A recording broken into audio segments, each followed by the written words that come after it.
Smokes, what in the world was that all about? Holy cow. What, 17 minutes trying to connect to YouTube here. I tell you, at one point I was like, oh, geez. Well, they decided that not going to allow live streaming anymore on my phone or my account. You never can tell anymore. It's censored by Big Brother. Censored clean out of existence. Censored out of non existence. I don't know what the hell that was. Literally, I sat here for 17 minutes. Continually would not let me connect to the stream, saying it was unavailable. So I don't know. Welcome, welcome, welcome to another live room tour. This endeavor started 5 weeks ago, where I was literally under the impression that I could go through 200 figures in 2 hours, 120 minutes. So it would have been like a figure every 45 seconds. That's an impossibility. Yeah, that would not have happened. So I now go through what I can, and I decided to start with Deadpool this week. But so there's a Bucky Barnes figure being made by a third party company. The figure is looks like it's supposed to represent Bucky Barnes from the first movie, Captain America's first Avenger movie, and there's a the Queen from Aquaman from a third party vendor. Looks pretty good. Um, a lot of 112 stuff. So if you're a 112 collector out there, boy, it's getting to be a good time for you guys. I mean, I went into the 1/6 scale because of the quality and the detail was not there in 112 scale when I started collecting these 6 years ago, whatever it was. But man, now 112 scale is really getting some good quality stuff. So you guys are really lucking out there. So Deadpool came out in the 90s, and he's become extremely popular with Ryan Reynolds' version of him in the Fox created Deadpool universe. And I knew of Deadpool, played the video games um, before, but didn't really know as much about Deadpool until the movies. And man, oh man, oh man, what an amazing character. I didn't understand all about him when I seen him in the X-Men, and that's good because it really wasn't the Deadpool that should have been. And Ryan Reynolds played that character as well, and then of course convinced Fox into making Deadpool as the audience knows and loves him. And here's hoping for a continuation with that now that Disney owns that, and that they continue making Deadpool properly and don't screw it up and continue to keep him rated R. It should be rated R. This, by the way, this channel is not for children. So if you're under the ages of 13, you shouldn't be on this channel for real. Um, YouTube doesn't like that. The Child Online Privacy Protection Act doesn't like that. So just know that this is an adult-oriented collectible channel. The majority of these figures actually say on them for ages 15 and up, and that they're an adult collectible. Lots of small parts, lots of sharp parts, and lots of um, anatomically correct figures. So you really shouldn't be here if you're under the ages of 13. So, but welcome to the channel. It's good to have you guys. Noble, how are you doing, man? Good seeing you. So happy to see you here this morning or evening, wherever you happen to be across the world. I choose this time of the day because it's early for me. I have to get up at 6 a.m. in order to be able to broadcast this to you guys. And that's early for me. I don't like getting up at 6 a.m., but I consider it worth it to try to get as much coverage throughout the rest of the world for any of you that happen to be anywhere. Maybe in India. I'm glad to have you. So the channel, you decide how we go. You chat live here to us, and we'll talk about pretty much whatever that comes up. So let's just start and get these guys off the shelf.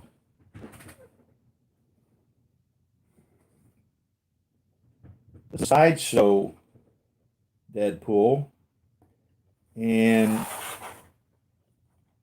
when Sideshow makes these figures as such, it's really a how would you say it?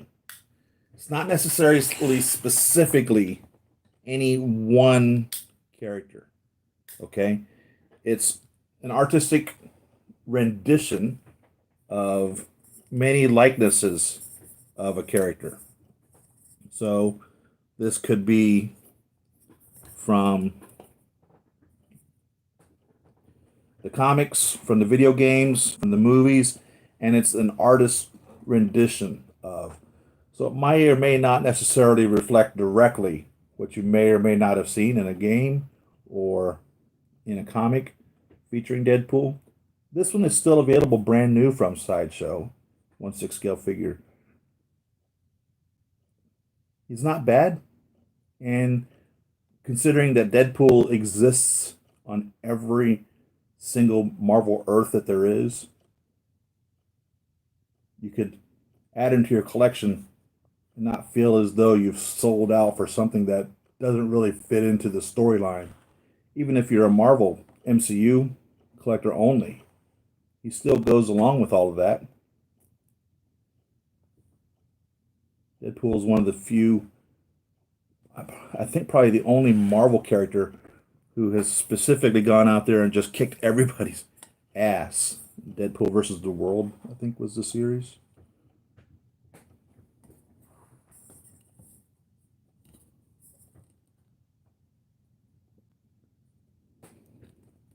So he has essentially whipped every Marvel character, making him a complete and total badass. This guy came with the little um, bubbles. You can put different things in there, or make up your own, I guess. And so I put those in there. Remember, Deadpool breaks the fourth wall, talks to himself, all sorts of things. So that is the Sideshow Deadpool. Jason, how you doing? Welcome, welcome.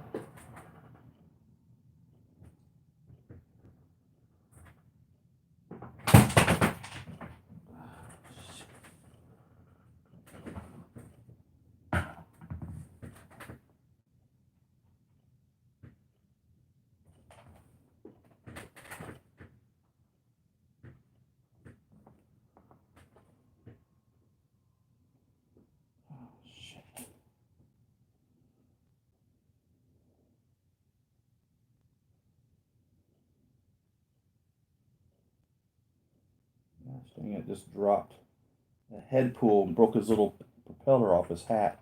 We get that fixed. No problem.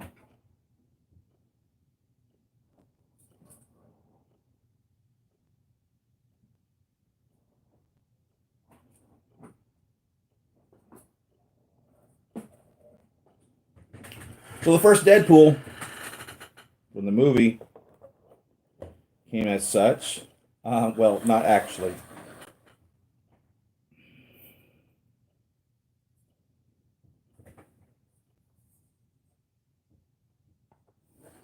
This is the third party head sculpt that we have here.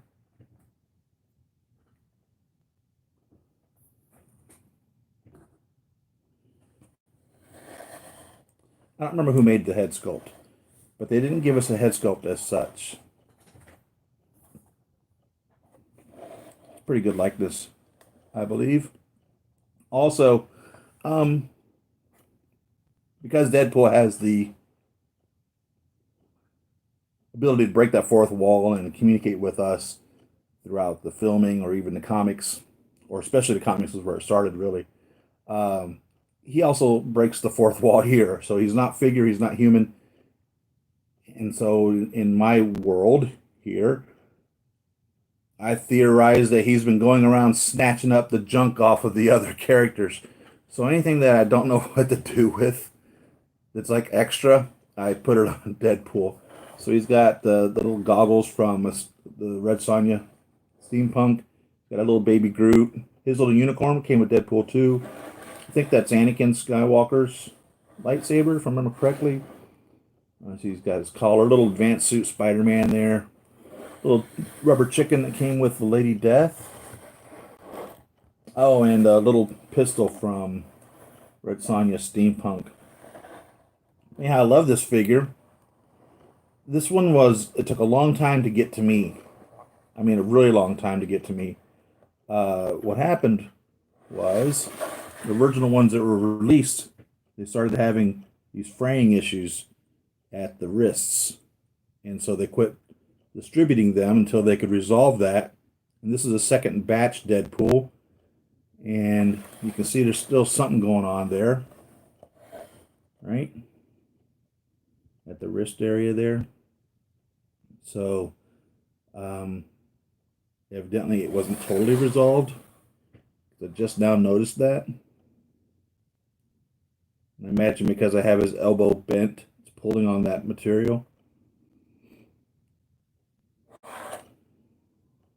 But that was why they stopped releasing them. So the first people who got their Deadpools had that, and people were sending them back and getting replacements sent to them. And because I'm the last person on the planet to get anything shipped to me first run, I was fortunate enough not to get a damaged one in the first batch, but it looks like I've got a damaged one in the second batch, no matter. But this is my Deadpool from the first movie.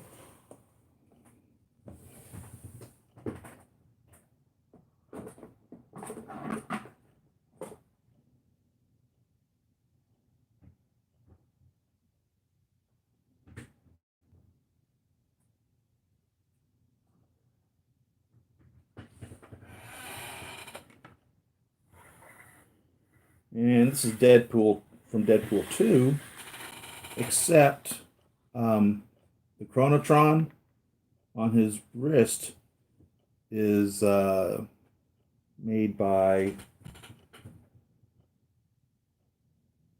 Toys Era.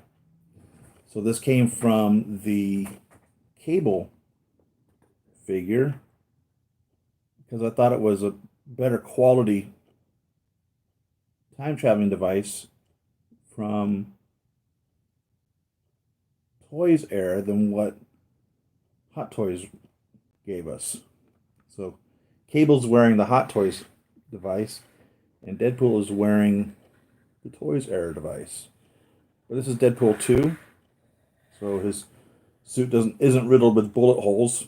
Little metallic colors on the shins and ankles there. A little bit darker red than the original one, first series, first movie one. Other than that, pretty much the same design. It's his suit. It's the main suit. So no news there. But I felt he was a complete and required piece, no matter. And I have a brick that came with, I think it's the Chitauri soldiers that came with that brick. I don't remember. And what I'm trying to recreate here was at the scene where Cable and him were teaming up, and he asked for the gun, and Cable's like, "Yeah, no, you're not getting this weapon." So he says, "I'll fine, I'll just use this brick." So that's why he has a brick in his hand, and he proceeds to kick ass with the brick. And Deadpool is one of these characters. If you are in the mood to kit bash, you can kit bash every single Marvel character into a Deadpool. Because in the comics, he pretty much showed us that every single Marvel character is a Deadpool on one Earth or another. And that makes him a fun character in that regard, especially if you're a kit basher. So speaking of kit bashing,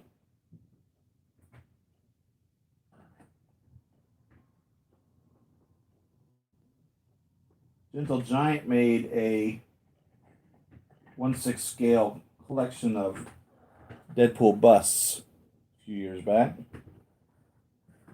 And I bought them, and from that, made a kid pool in the Deadpool comics. I think it was called Deadpool Core.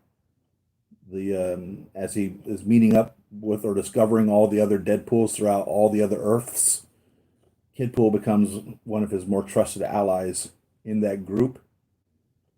And so I found a 1/12 scale Deadpool figure and took that suit, put it onto here, darkened it up because it was bright red. It was as bright red as the little yarn coming out of the back of his sabers there. And essentially, it started with this bust from Gentle Giant, which had arms and a head and a chest and these sabers. Cut the head off, cut the sabers out of the hands, and cut the little Deadpool insignia off of that little cast resin, I think it was, bust, and then put all of that onto a 1/12 scale articulated figure. So this is totally posable.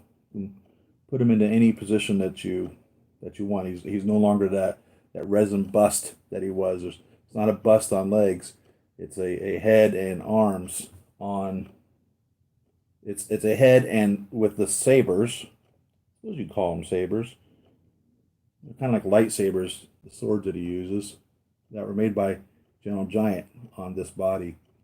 And the suit still needs to be fixed. I've just got it pinned in the back to get it to be the proper fit and size. And the boots were red that came in the little 1/12 scale figure. So he ended up looking really good, in my opinion, as far as that goes. The hands that I used are actually hands from Lady Deadpool, which works as well. So those are Lady Deadpool's hands, or Lady Katana, and the head from the Gentle Giant bust, and the swords or lightsabers or photon sabers. I'm not sure exactly how the swords are created from the Gentle Giant, and the rest of them from the 1/12 scale Deadpool. And it worked good. There were a couple renditions of how Kid Deadpool looks, and I think this works really good. I put the little cloth strings in here, little yarn. It was molded. The tassels were from the Gentle Giant 1/6 scale bust.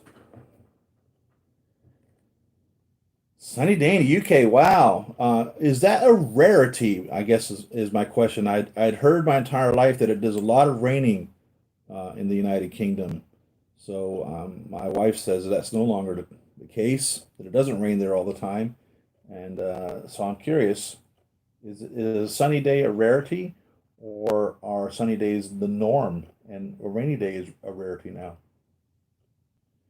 20 LEDs in my Mark 50 rocket booster legs. Wow. The lights were easy, but the 5 hidden screws were a nightmare to open, but it looks great lit up. Really? Wow. So what Ian's talking about, if I'm understanding him correctly, is this piece, which came with if you bought the Mark 50 accessory set, it came with a bunch of little accessories to pose the Mark 50. You almost need 3 Mark 50s to be able to pose him properly. And if I'm understanding him correctly, he's saying he put LEDs, 20 LEDs in this to light it up. So I'm assuming then what, you put them in the ring around here as well as the center? I bet that looks good. I'm curious where the screws are in this to bust it open. I'm assuming this is what you're talking about. So I had mine posed on my Mark 50 for a long time, and I changed him up. And I'm posing him as such now.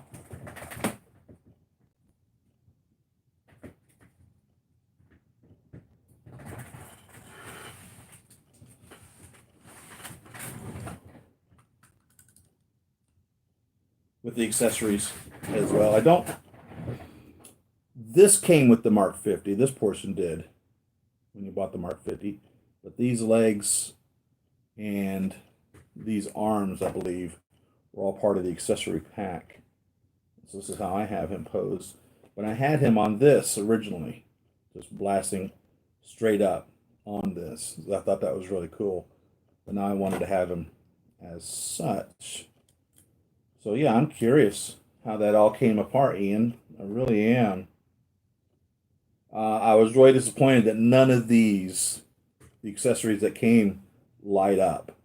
And I don't even remember what I paid for them, but for them not to light up is just ridiculous.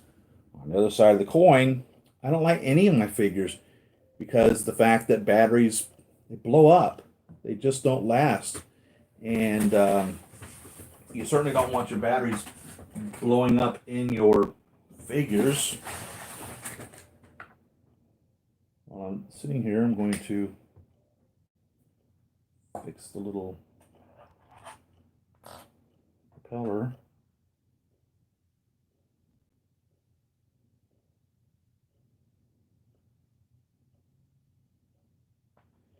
If you collect Hot Toys, you've got to have tools to fix your Hot Toys. This isn't a Hot Toy issue. This is because this fell. I grabbed it and broke it. But super glue, model glue, any type of adhesive, you're going to need it. You're going to need it sooner or later.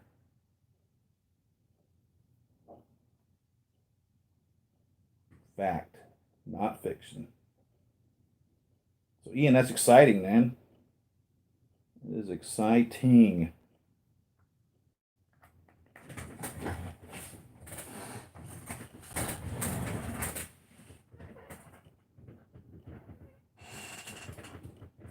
Keep my glue in hot standby for Hot Toys emergency.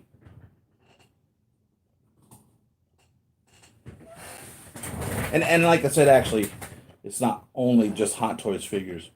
It's anything in your collection.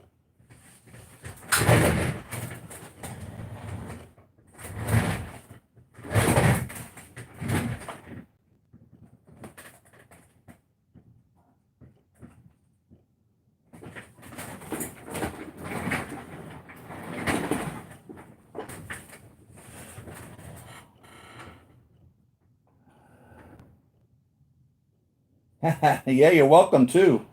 Definitely. Go ahead. So, along with that gentle giant came. Where's the other one? What's the other one? Two, three. I'm missing somebody. There's four. Ah. So the Gentle Giant pack came with four Deadpools in 1/6 scale from the Deadpool core. Squirrel Poo. We have a 1/6 scale Squirrel Poo here. It's the biggest fucking squirrel I've ever seen in my life. He's not 1/6 scale in that regards, but they claim he's 1/6 scale. So he's a huge. If you see a squirrel that big where you live, they probably should not be called squirrels. This guy's easily 3 feet. No, 1.5 feet. I'd say he's a good 1.5 feet big. And I don't think the squirrels where I live are 1.5 feet big. Their body from head to butt is 1.5 feet. But this is supposedly a 1/6 scale squirrel pool and a 1/6 scale dog pool that Deadpool said was his favorite of the alternate universe, alternate Earths Deadpools. Dogpool was, and he literally thought he could communicate with him. So this is what also came with the Gentle Giant, and the piece I just dropped should be good enough now to put back together. A head pool came with it too. Speaking of, a head pool also came with that sideshow Deadpool. So this is from the Zombie Earth. And there are several renditions in the comics of different head pools. And his little propeller spins.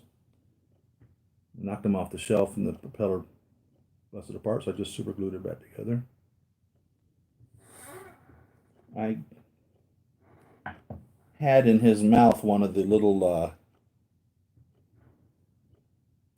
Deadpool grenades that came with the sideshow Deadpool. So I just put that right in there. Don't know why. I think I won't put it in there anymore. I think I'll probably put this back on the sideshow Deadpool. So those are the Gentle Giant pieces, 1/6 scale Deadpools. So since we're talking about that head pool that came with sideshow, I'll show you him. And I have him here attached with Casual Wade.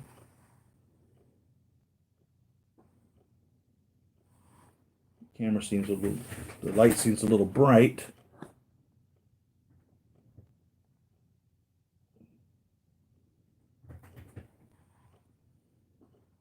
I found these flowers put in his hand. He would have been bringing these back to his girlfriend, right? So this is Casual Wade. I don't remember who made this. What third-party company made Casual Wade here. You guys remember him from the film, right? Pretty good piece to add.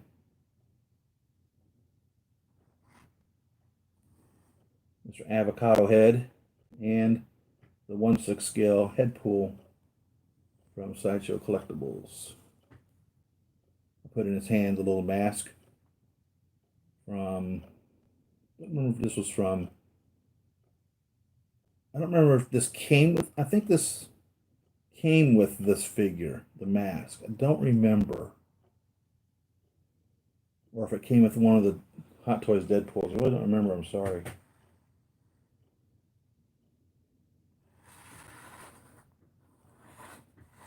Casual Wade Wilson.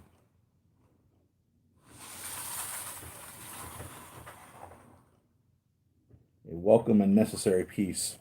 There's a Juggernaut that has been offered from Deadpool 2, who looks great. Third-party company. He's going to be probably 16 or 18 inches tall. Absolute beast. I'm really looking forward to that when and if he arrives. The bad thing about third parties, sometimes they just don't even make the figure. So they'll talk about it and don't do it. Hot Toys will do the same thing too, but normally if it's gone into pre-order status, it's being released. Third-party companies aren't always that case. They may put it into pre-order status and never ship it or never deliver what they promised.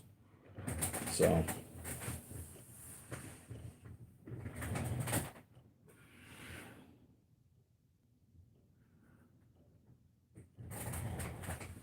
this is Dusty Deadpool from Deadpool 2.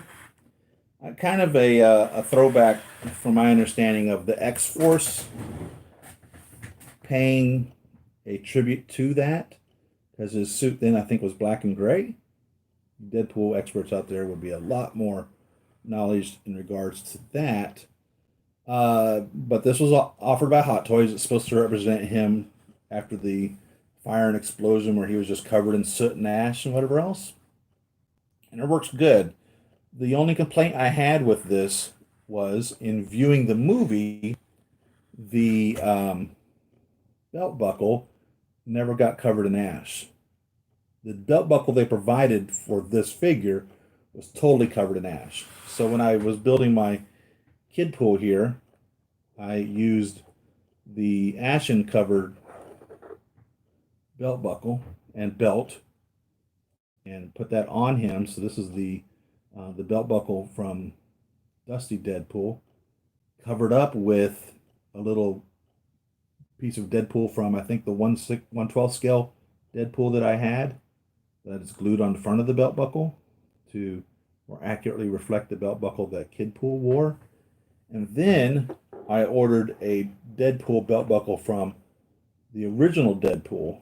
So this is the Dusty belt, the first Deadpool belt went on Kidpool, the belt buckle from Dusty Deadpool. So this is the dusty Deadpool belt, Deadpool 1 belt buckle, and it should have been a Deadpool 2 belt buckle. And I didn't think about it until after I ordered it. But the Deadpool 2 belt buckle is a little more chromy, like the ankles are, compared to the Deadpool 1 belt buckle, which is not. So I met the challenge of having a non-dusty Deadpool belt buckle, more accurate to the movie, but it's not the chromy one that it should have been. And I struggle with whether to do that again and to chase down a Deadpool 2 belt buckle specifically for that. Then it becomes an issue of the longer the figures are have been since they've been released, the harder it is to find little pieces and accessories for them. When they first come out, people are busting these figures up and selling all the little pieces. So you can get multiple hands, you can get multiple heads, you can get the weapons and the belt buckles and the suits and all that from somebody who's taking the figure apart literally to sell them piece by piece because they figure they can make more money that way. Maybe they can. But as time progresses, there's less and less people that are doing that. So literally, this is a Deadpool 2 figure that they just more or less weather and just paint gray-ish to represent the soot and ash in that scene. So that's who this is. And I think these can still be bought brand new too. I think both of these figures can still be bought brand new. Engineer on Sideshow Freaks website shared how to mod the Mark 50 legs so the thigh gap is much reduced. All you need to drill or Dremel and 5 minutes work. Cool.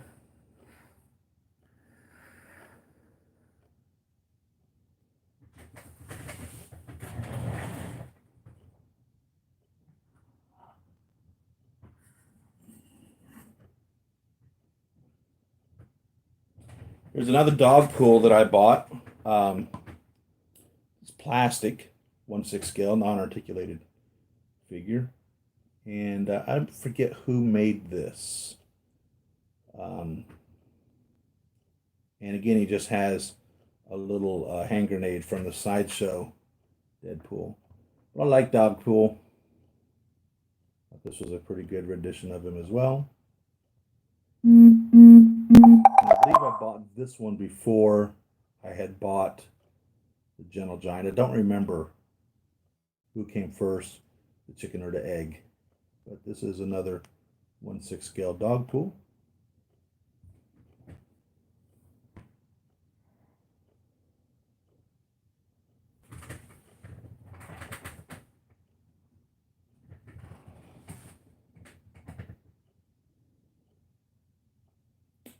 And of course, if Deadpool exists in every universe, every Earth, there has to be one of these Deadpools.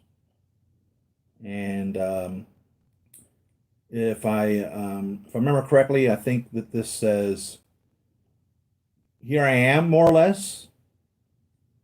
If I remember correctly, that's what he says there. Little bitty, what are they called? It's made by Good Smile Company, I think, has made this. They make a whole line of little big head, little bitty figures like this. And there is a little Deadpool in the Deadpool comics, the Deadpool core and all that, where he's fighting all the other Deadpools. Little guy about this big in that storyline. So I have come to the conclusion and decided that he belongs to that because we've seen him in the comics. So here he is, as he says.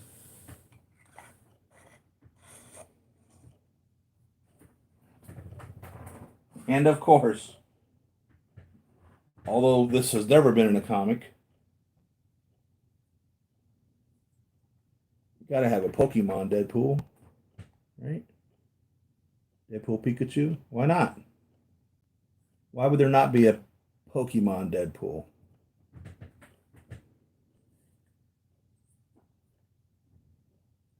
I don't know how big Pikachu is. This may be a little large Pikachu, I don't know. Deadpool Pikachu. I enjoy Deadpool as much as I do Spider-Man and Iron Man. So if I could work him into being a 1/6 scale character or fitting the storyline, I'm going to snatch him up. Certainly. Most certainly am.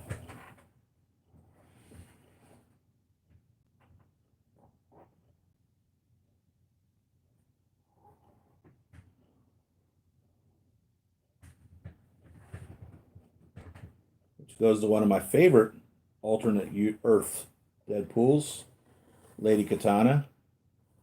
Now I put on her um, the boots or the high heeled shoes that Deadpool 2 came with. And she did not come with these. These are actually Deadpool 2's shoes, alternate shoes that you could put him in. And I figured I'd put them on her. I think they work pretty well. But she actually comes with boots just like Deadpool wears. And so this was done by Toys Era, and she was called Lady Katana, and it's 100% Lady Deadpool, no doubt about it. And they did a great job with it, and it matches up with the Fox movie versions of Deadpool, so she fits perfectly with this whole grouping here of Deadpool. Really enjoy her. Glad to have her. She's great. If you're a Deadpool fan and you passed on this or didn't know about it, it's definitely one I would recommend tracking down. For fact.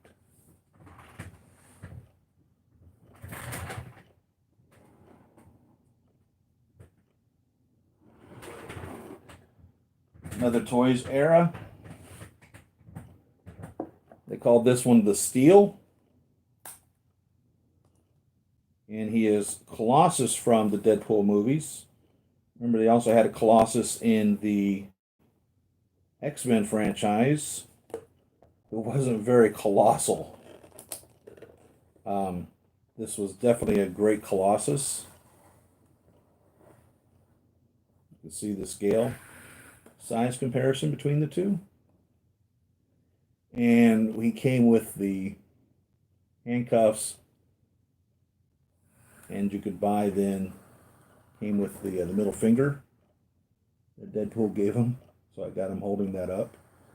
The only problem I had with this, and actually it really isn't a problem because it's accurate to the movie, when they made the movie, the first Deadpool movie, they used multiple actors to portray Colossus.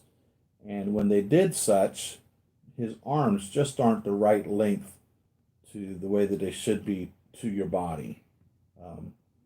The Vitruvian Man shows, your arms stretched out from fingertip to fingertip, or your height from head to toe, if you are properly proportioned. And the graphics designers didn't take that into consideration when they created Colossus from the live actor portrayals that were using him, walking him about. So, in my opinion, they did the same thing when they made the body here. It's very not necessarily to scale that a real person would be who happens to be 8 feet tall. I have not known any 8 feet tall people in my lifetime, and I don't know how many people on Earth there have been who are 8 feet tall. There's probably been a handful of them, I would imagine. I don't know, but I don't believe that he's to scale properly. So I've done my best to try to hide that in the posing of him. But this is Colossus from the first Deadpool movie. And then, as he continued on into the second Deadpool movie,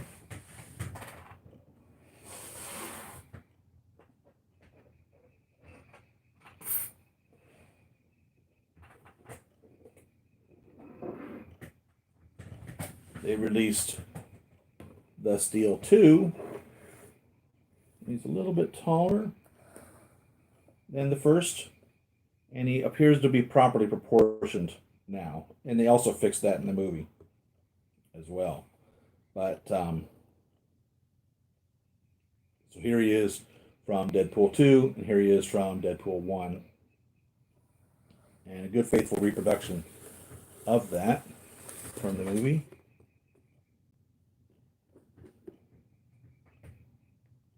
And these are character figures you're not going to get them. Hot Toys is not going to make this figure. It's not going to happen. So when you find a good quality recreation of it in a third party company, hey, I'm all for knocking it out and going for it. So this is the Steel 2 from Deadpool 2. Of course, it's Colossus. They couldn't call him that.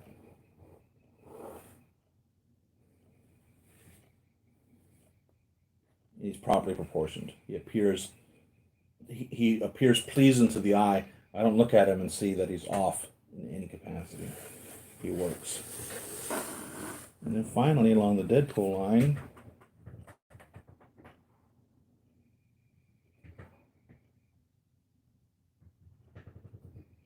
comes Cable. Josh Brolin plays Thanos and Cable. Thanos he played in the Marvel Cinematic Universe. Cable he played in the Fox created universe.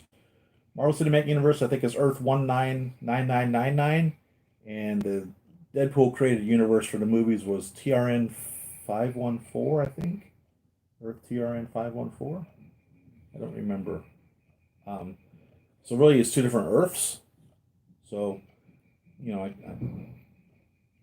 would look at that and say, well, I don't see a problem with him playing the two separate characters.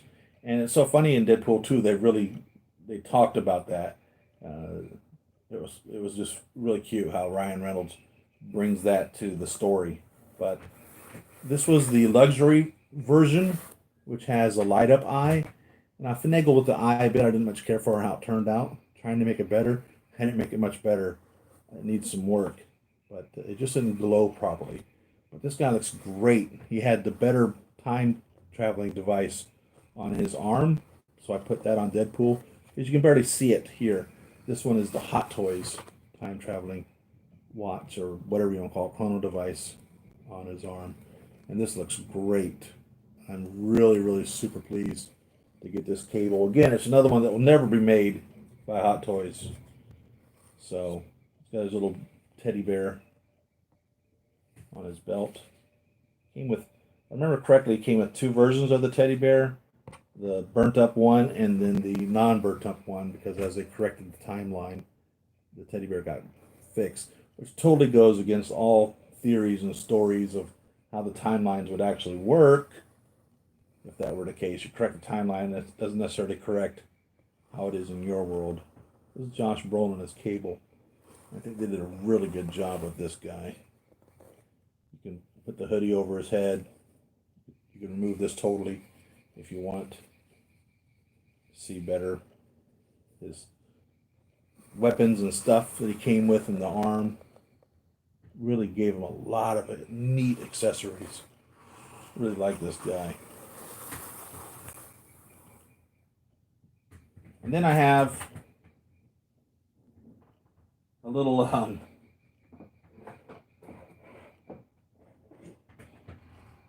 Barbie.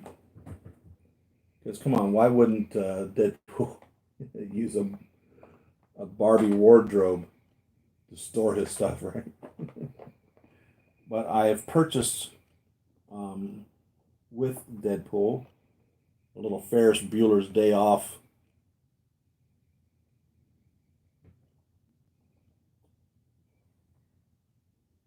bathrobe. So if I ever feel like it, I can display him in his little Ferris Bueller's Day Off bathrobe. Go home, it's over, right? And Deadpool 2 came with the trainee shirt falling off the hangers. So you can put him in his trainee shirt. He's an X-Men trainee. And got the little pictures he was drawing of him killing Francis This came with the head sculpt. You have all these neat little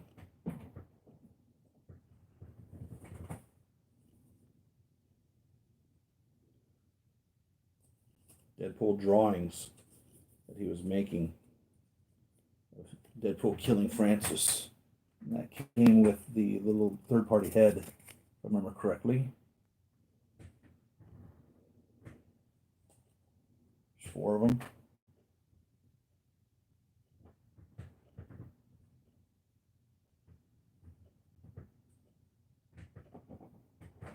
And I don't remember where this piece came from.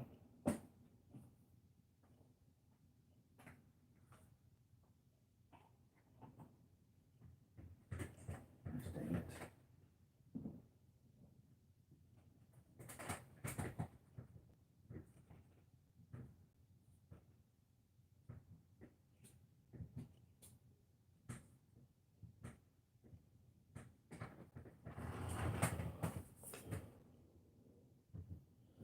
Little Hugh Jackman cutout you could put on his face, staple it to his head. I don't remember who included that.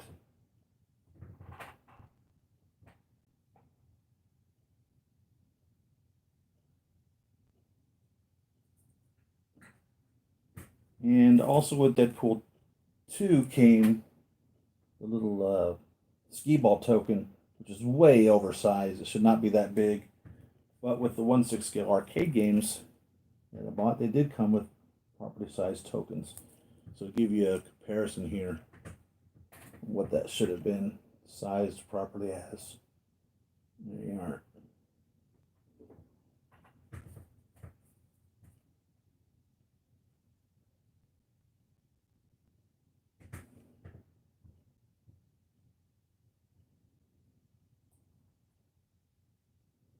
The Vega, how you doing? Welcome to the channel, man.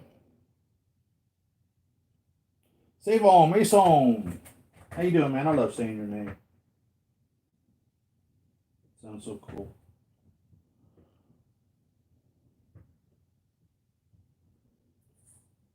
So that is the Deadpool collection.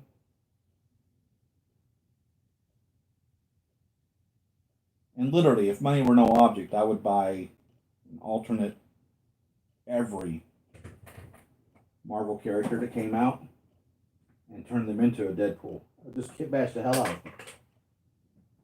Black Widow and a Captain America, Spider-Man. Make them all a Deadpool version. I mean, for real. Why not?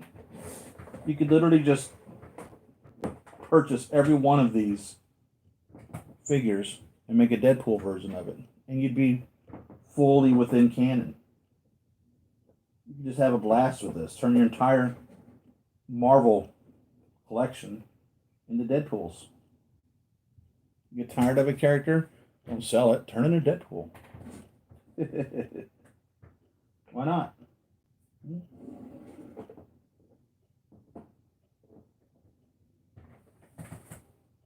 He was there, right?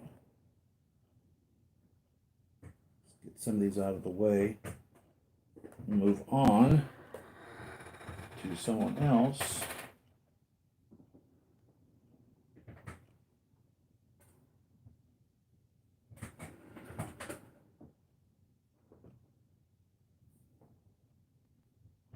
When his Iron Man's shoulders or hips that are loose, try wrapping clear sandwich wrap around 4 or 5 times.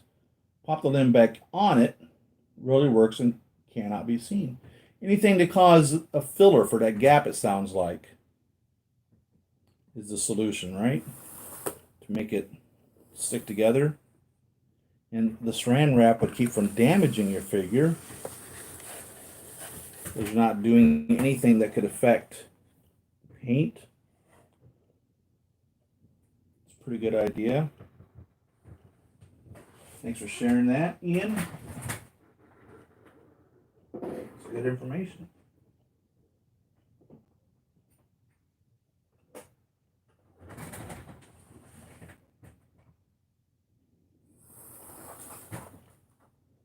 The mechanical. That's the name of this, made by, I don't remember if it was Bullet Head or Toys R Us made this. Mechanical.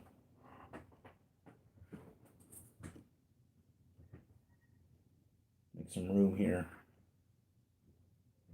Probably not going to put everybody back right now.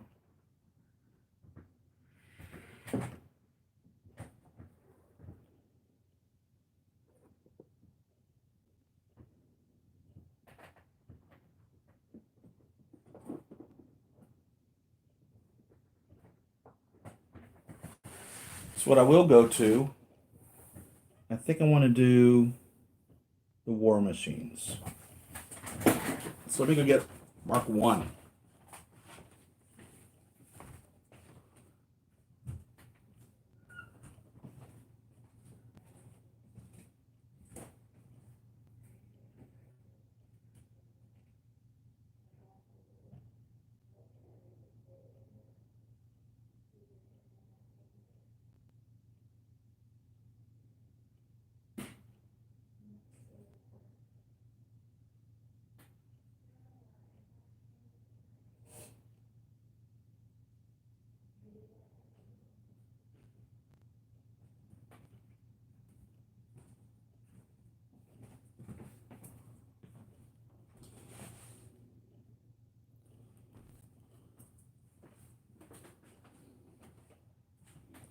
So I missed the first release of War Machine Mark 1, the plastic versions. So I was very pleased when they made the die cast. And boy, oh boy, oh boy, what a piece. What a true, remarkable piece. So I have him posed as such because I have him in there fighting against Whiplash 2 with the Iron Man Mark 6 with the Whiplash wrapped around him. In the scene where Tony says something about him being a sidekick, I forget exactly how he worded it, but they had the discussion earlier in the movie about being a sidekick or whatever, and he's like, yeah, no. So also about shooting the streams into each other, so they blast the repulsor blast into each other to defeat him. So that's what this pose is in representation of. This is the die-cast War Machine Mark 1, and holy smokes, what an amazing, amazing, amazing piece. Gorgeous. Gorgeous piece. No doubt about it. If you are a War Machine fan, this piece, he's an absolute must. No doubt about it. I used the War Machine character from the movies in an argument against the people that state, from their opinion, that the rescue suit that Pepper Potts wears in game is the missing Mark 49 in the lineup. And my biggest argument on that, besides the obvious that it would be a suit that is over 5 years old and was never updated, and the fact that it is a female suit, 100%. She's not wearing a suit off of the shelf that was a suit made for him, as in when she was wearing the Mark 42 that he put on her in Iron Man 3.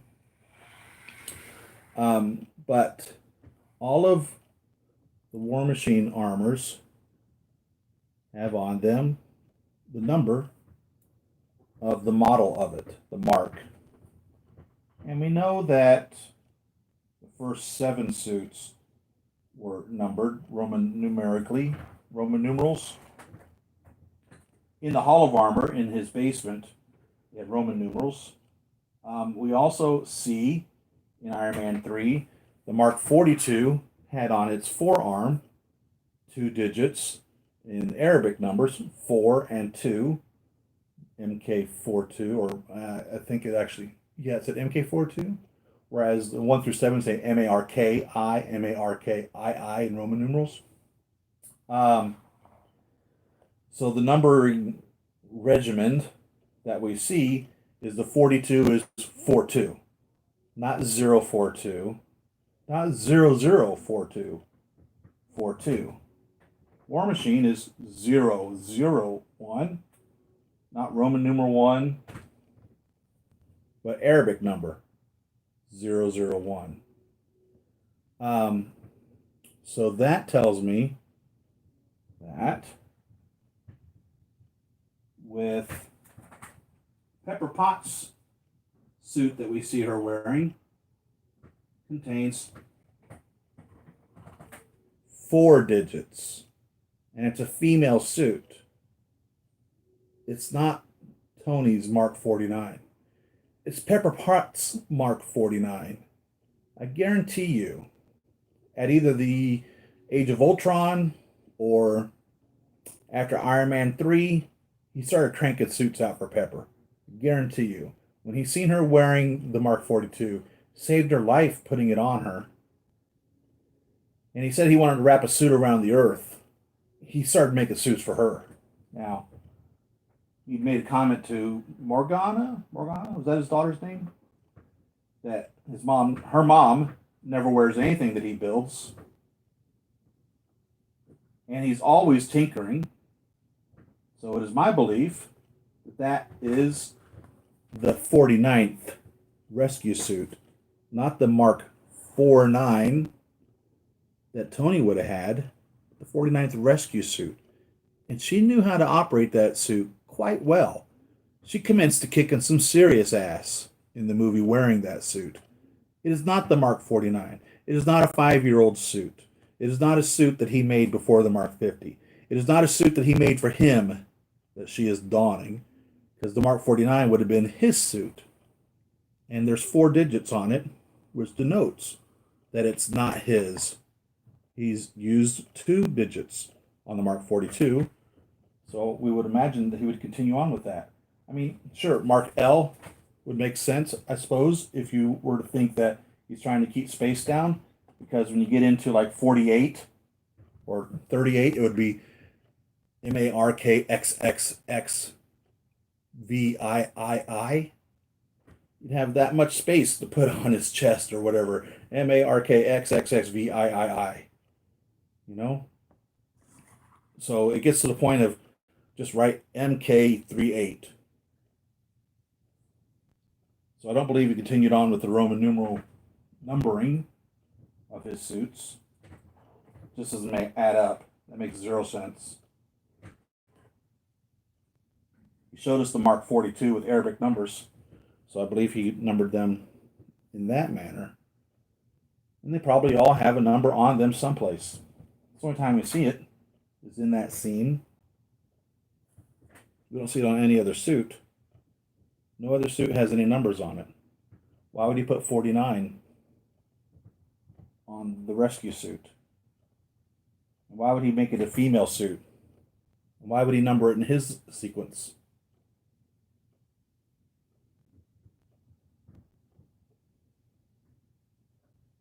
That's my belief and opinion on that.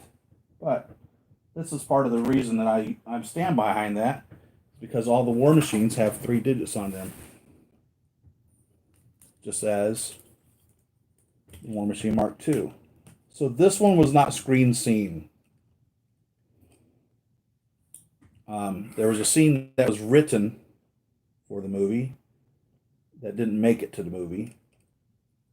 And that was the presentation by Tony of this armor. And in Iron Man 3, there were scenes that were cut out that made reference that the Iron Patriot was a repaint of this suit. So it's one that's talked about. So you would, would imagine you could say that it's 100% canon in that regards. All of these War Machines are die cast that I have. I don't have any of the plastic War Machines, which would be this Mark One. So all of these are die cast. This was one of the original die cast figures that Hot Toys came out with. And this suit was actually made 4 different times. The Hot Rod Mark 22 is the same suit. The Iron Patriot and the War Machine Mark II New Avengers are all the same suit, just differently painted. Except for the chest pieces. So the Iron Patriot and the Hot Rod have the stars in the chest. The two Mark IIs do not have the stars in the chest. Other than that, they're identical. So you have War Machine Mark 1, War Machine Mark 2, the Iron Patriot. Another thing that comes with all of these as well are a saluting hand. Lieutenant Colonel James Rhodes. And again, the numbering continues on, 3 digits on them. These guys have the same letters as well. I don't know what the letters are supposed to represent. So you have ED 445 on the Mark 1, FF 445 on these two.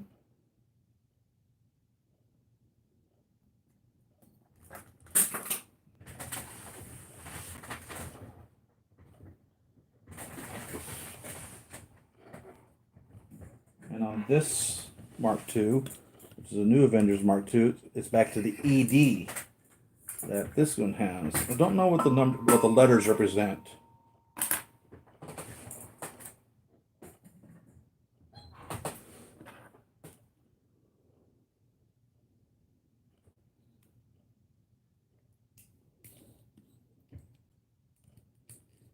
But in the deleted scene, or actually, I don't even think it was ever even shot. Tony confirms that this armor specifically is a built upon Iron Man Mark II armor. Literally, when Rhodey takes this, steals it, as the terminology is used at times, except for when Black Widow says that that's impossible based off of the protocols that are written into the programming. Takes it to the Air Force, and Hammer adds into or turns it into this. This wasn't created from the ground up, because in the scene that was written but never filmed, Tony says something about giving it back so he can disassemble it or put it back the way it's supposed to be or whatever. So this actually is a Mark II, Iron Man Mark II. And then this one, he actually fabricates specifically for Rhodes, or the Air Force, however you want to say that. And but this is a Mark II, Iron Man Mark II, that Justin Hammer turned into the War Machine, by the way.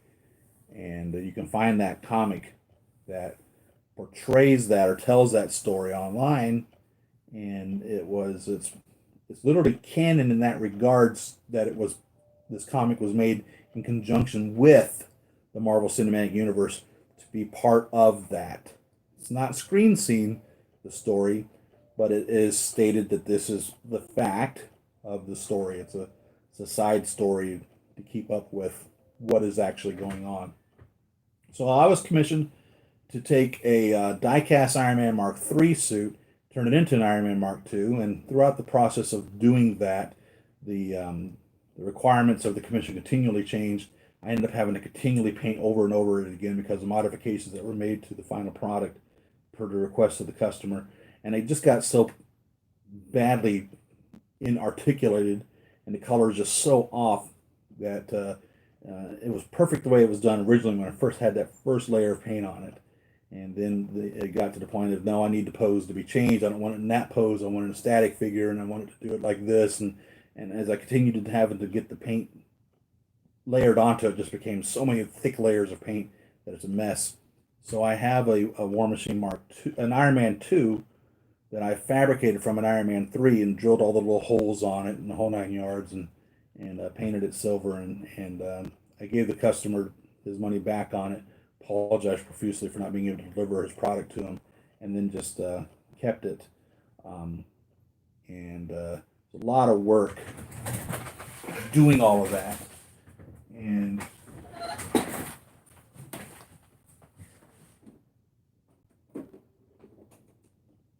I have a Hall of Armor that I bought specifically to put roads into.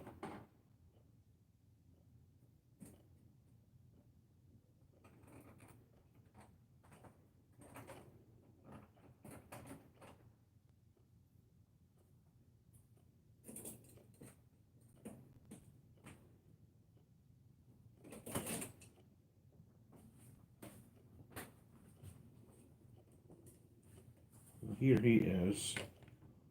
This is the Hot Toys Iron Man 3 that I drilled up and painted to represent the Iron Man 2. And you can see the colors are just way off. And when I first had it done, the colors were much better to the way it should have been. But then as I continue having to put more and more layers of paint on, there's probably 5 layers of paint on this now at this point.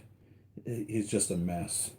But he is mine, and he is part of the collection.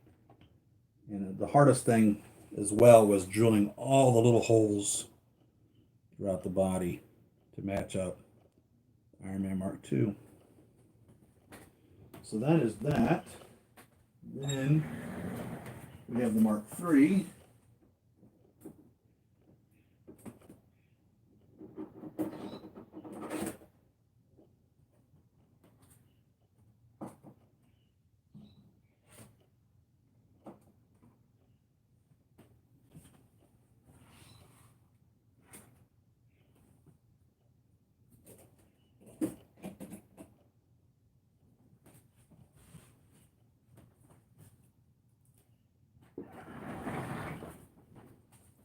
Now on these guys as well, in the prototype images released by Hot Toys, they're not identical. Each one is just a little bit different, mostly in the waist and chest area. But once they actually got down to being produced, they're identical. There's no little difference anywhere. No extra line drawn, nothing. Just the paint scheme is the only difference in them.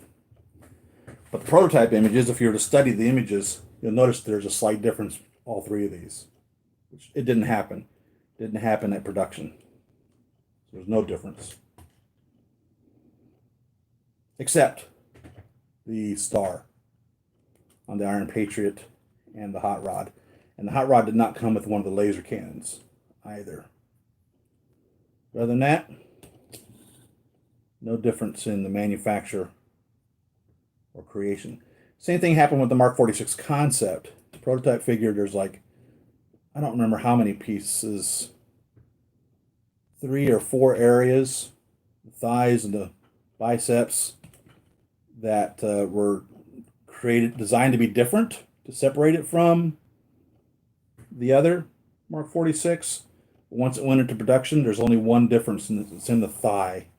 If you look at the thigh between the Mark 46 and the Mark 46 concept, you'll see that there actually is a difference. It's not just a repainted Mark 46. There actually is an extra line, or a line removed, depending on how you want to just compare it between those two. This thing lights up yellow. It's pretty cool. His little club. It's so funny. There was like this little phase, it seemed, where the Marvel Cinematic Universe was trying to not make guns so predominant. So Black Widow lost her guns. War Machine lost, for the most part, his guns, which didn't make any sense. So they started coming out with these non-lethal weapons that they were supposedly using. The War Machine was using a baton, supposedly to beat someone into submission instead of shooting them in a war machine. So I don't know what your opinion is of that, but I really thought this was a great looking piece when he came out. Um, just amazing. And I fell in love with him and gladly displayed him for quite a while before the Mark IV came out. And this is a really cool piece. Iron Man collector, Marvel collector, or War Machine collector, you can't go wrong with this suit. But unfortunately, when the Mark IV came out, he got pushed to the side because of his bigger brother that was so much cooler. And so this is totally articulated. I made sure I disassembled this, by the way, in the creation of it. And so that was the key point to me as I was making him, was that he was still going to maintain all of his articulateness. And so that's what became so difficult with all the little extra layers of paint that went on and on and on and on. And then I had to reassemble him after painting him up so much. So this is a piece I'm very happy to have. The circumstances of his existence are not necessarily anything I'm happy about, but I just couldn't deliver it because I wasn't pleased with it. After it's all said and done, he's just messy. He's just messy. He's all there, representing the Mark II that Rhodes took, more or less, from the Malibu house of Tony Stark.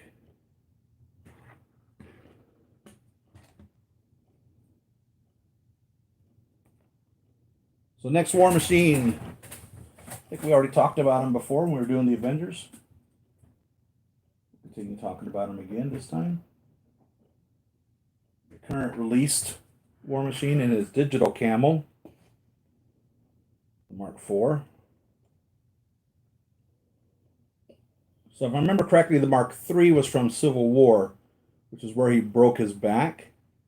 And so this one as well now is one that enables him to walk again. This suit does. And it is really cool. It's a lot more beefy than the Mark III and the Mark I. Very beefy suit. Very cool. Lots of really neat things on him. And he has a digital camo on him. Let's see if we can get you a good view of that.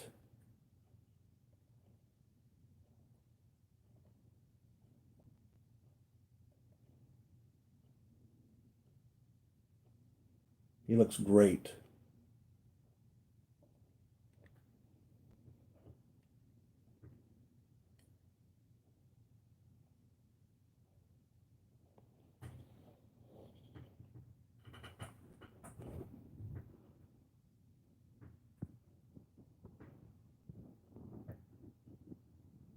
I love all my War Machines.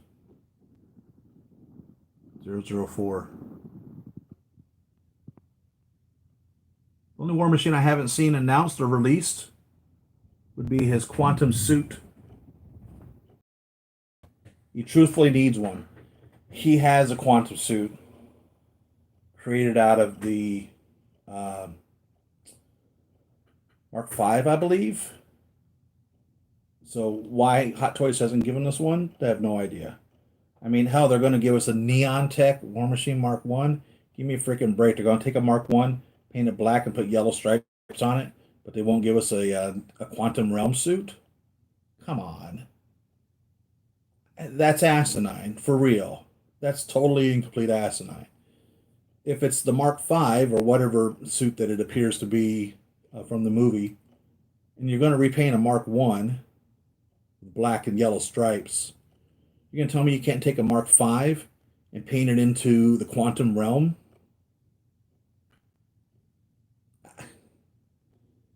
Sometimes the decisions that are made by corporate people really make zero sense. For real. I guarantee you, all you War Machine collectors out there would get it. I can't believe for one second that one of you would say, "Oh, it's a screen scene armor. I hate it, and I'm not going to get it." I don't believe that for one second. If you're a War Machine collector, I believe he's going to be part of your collection, and he's going to be part of my collection because I'd collect him anyhow. I've got the Iron Patriot 2 on order, the War Machine Mark 6 on order. Um, I've got the Punisher on order, which doesn't make any sense as there's no arc reactor on the chest, which is what powers everything. I don't understand how he's getting a suit powered up, why he wouldn't have the arc reactor on his chest for that storyline. Doesn't make any sense. But got that on order.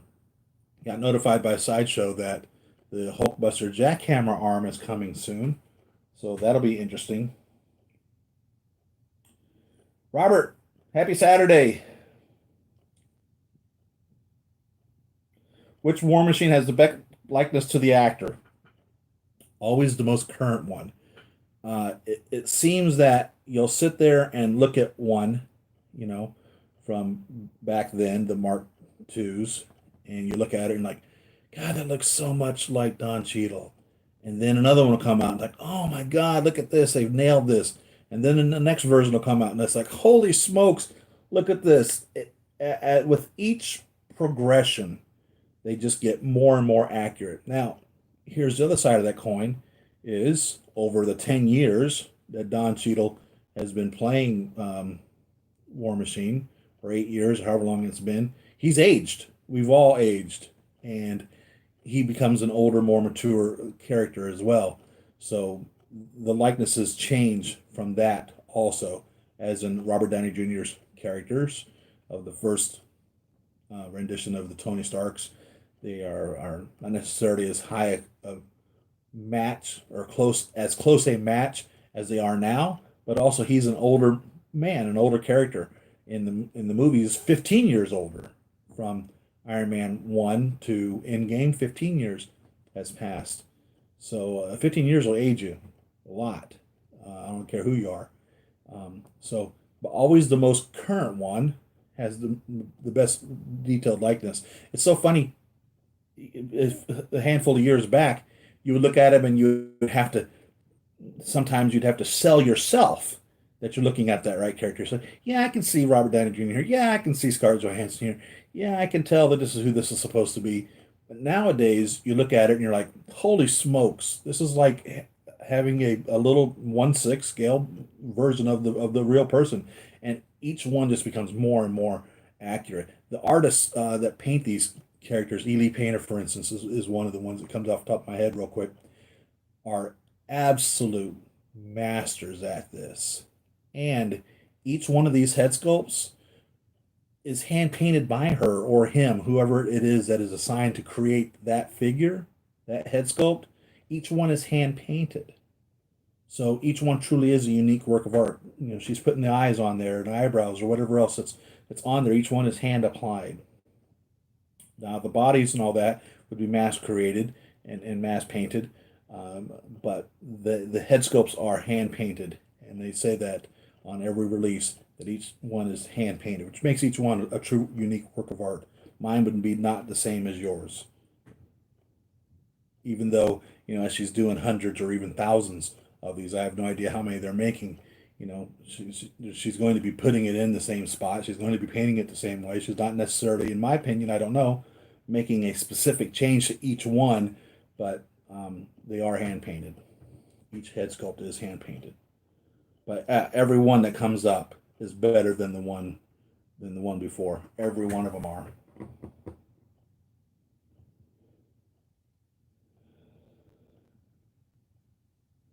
Oh, okay. So you're saying on the Punisher War Machine, he does have the arc reactor on there. You just can't see it. You're forever young. I'm with you, Lou. I'm with you. I would hope that that would be the case. Started getting gray hairs the other day. Sign of wisdom? age. What is it? Time to bust out the hair dye.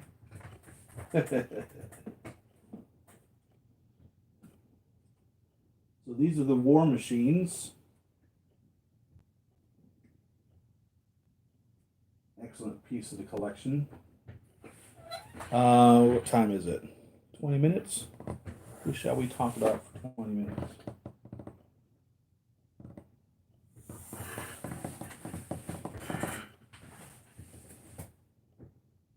Ah.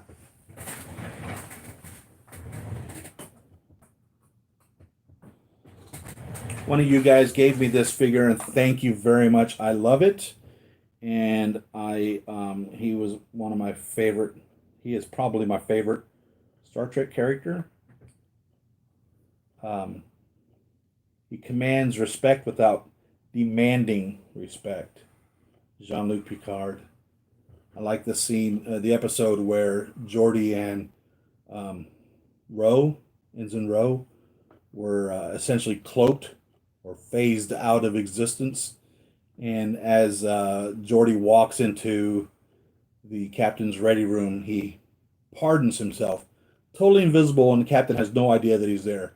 But still, out of respect for the man, he asks for his pardon for interrupting him and coming into his stateroom. You know, he commanded respect without demanding respect, and such a complex life. Jean-Luc led. He's led multiple lifetimes. He was inhabited by that probe and lived an entire life of a species on a planet that were made extinct. So he's lived many times. He was Locutus, the Borg, and now most recently we are seeing him in Star Trek Picard. And I am binge watching that. I have one more episode to watch. And what an amazing television series. If you are a next generation time frame person and aren't really digging Discovery and aren't really digging the Kelvin time frame and want to be reminded of how Star Trek was when Roddenberry was still alive, when Gene Roddenberry was still alive, I think they did a great job of continuing that story, that type of storytelling, and those types of characters, and what we remember as Star Trek was, and some of us still believe Star Trek should be, not the Discovery Star Trek, not the Kelvin line Star Trek, but that timeline. And it does obviously take into consideration the movies that created the things of where they are. So the Kelvin timeline exists. The events that led up to the creation of the Kelvin timeline exist, and those events are continued on in Star Trek Picard, although they are in the timeline that wasn't the Kelvin timeline. It's a continuation of the TNG timeline, but with the events that caused the creation of the Kelvin timeline, if that makes any sense. But I'm really impressed with Picard. I will not give you any spoilers.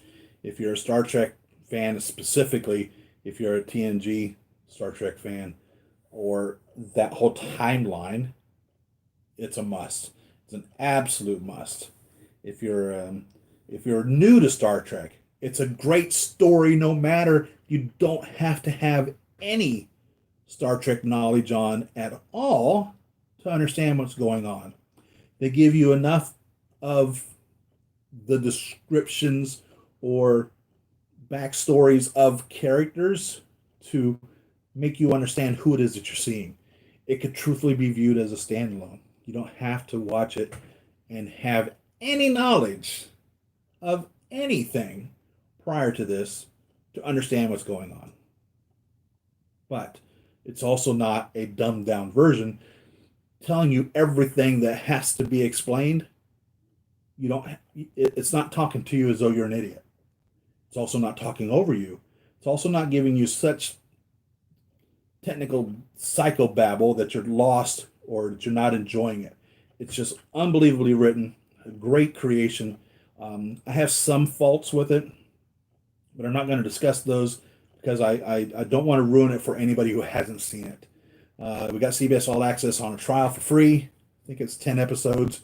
You can binge watch it in the 2 weeks that the CBS All Access trial is and really get a kick out of it. And I don't know whether there's going to be a season two. I don't know how this ends. There's one more episode. There's 10 episodes to it. I've seen 9 of them so far. So I'll watch the other one tonight, probably, the ending of it.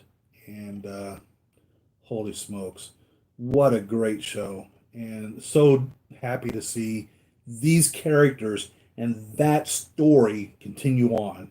I really do. And I really would hope that they want to continue making those types of that timeline Star Trek. It works so well. It really does. And I think that's how it should be. I really do. So this is Jean-Luc Picard made by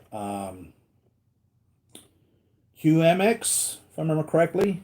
And it was a complete and utter shock when this was shipped to me. I had no idea that this was coming by one of you guys.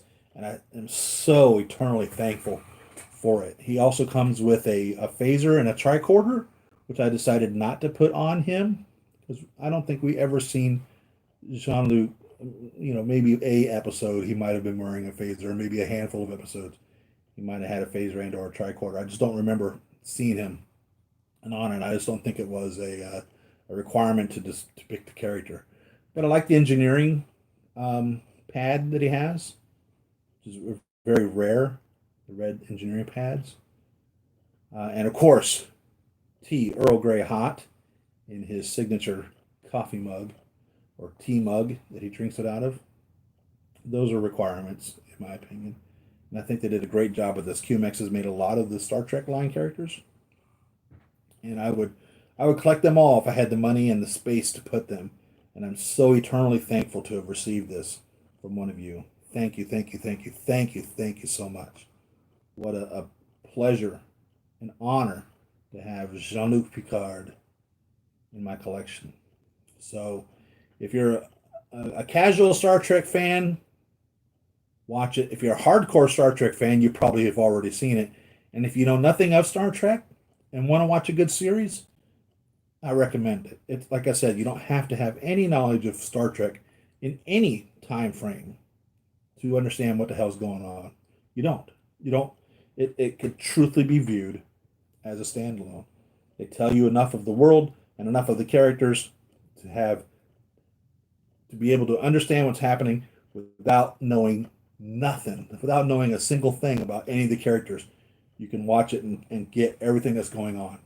Oh my goodness. What a great show.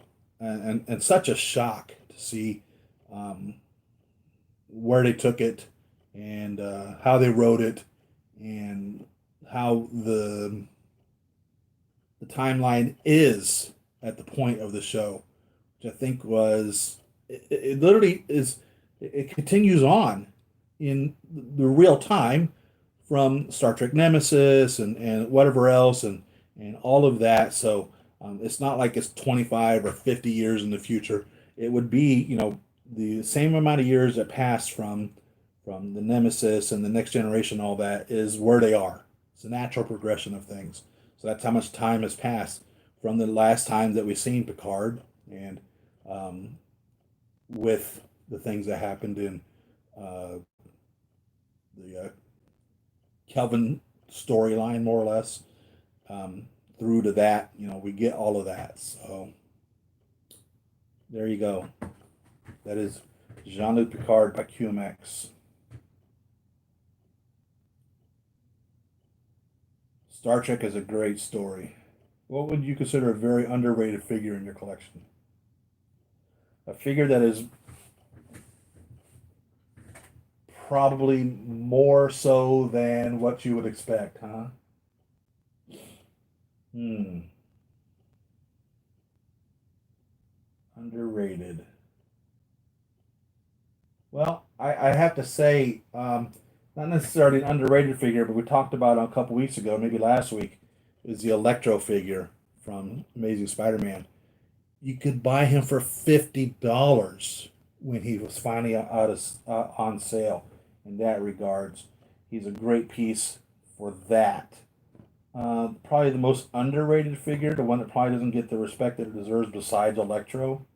Mandarin would be another one along that line. You could still buy him new for a very long time. Um, that's a tough question. Never been asked that before. Underrated. You know what I would actually have to say? Probably just thinking off the top of my head, the most underrated figures now are the first seven plastics. So the Mark II through seven, who have been turned into diecast, those plastic renditions are probably the most underrated. They're still a fine work of art. They're still meticulously crafted and designed. And even though they may have faults in them of in regards to the pink panties and pink hands, or necessarily scale issues, or not necessarily canon features on them that have since been corrected in the diecast versions of those figures. Uh, I think that if you are underpaying for that, you're getting an unbelievable deal. I think if someone is selling you one of those for under $200, you are getting an absolute deal. No ifs, ands, or buts about it. So if you're able to find a Mark II through 7, which have been replaced by diecast versions, at a price that is reasonable, those are definitely underrated figures. And I don't know what they're selling for currently, but I have a feeling there are people that probably are getting them out of their collection and replacing them with diecasts, and they're probably selling them on the cheap to get them out of their collection to replace them with diecasts. And I think anybody that's buying one of those is making out like a bandit. I love those pieces, and I've not sold any of those plastic ones because I replaced it with a die cast. I sold the Mark III Secret Project gunmetal, Mark III gunmetal, to pay some medical bills, and I really hated to see that go. It was one of my favorite pieces, and but it wasn't because there was a diecast Mark III out there. It was because he was the easiest one to get rid of to pay medical bills, and I miss him. And one of these days, when money, because money is no longer an object, he will be added back to the collection.